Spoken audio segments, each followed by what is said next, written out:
এখানে জিনা করা দোষের গুনাহের, তবে যদি বিয়ের প্রতিশ্রুতি দিয়ে জিনা করে তাহলে ইটস ওকে ব্রো,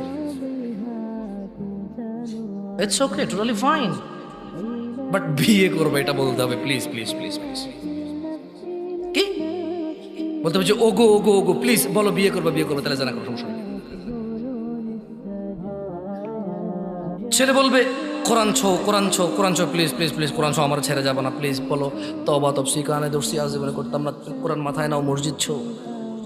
এরপরে আবার ওই যে এখন ওই যে বাংলাদেশে যে জাতীয় মসজিদগুলো বানাইছে না প্রত্যেক জেলায় জেলায়, কি মসজিদগুলো, মডেল মসজিদ, ওখানে যে আবার ছবি তুলে বলতেছে যে ওয়াদা করো ছেড়ে যাবে না, লাস্ট পিক। ওয়াও,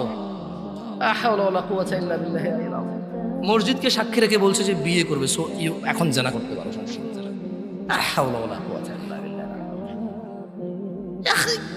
গোবর নাকি মাথায়, মাথায় গোবর।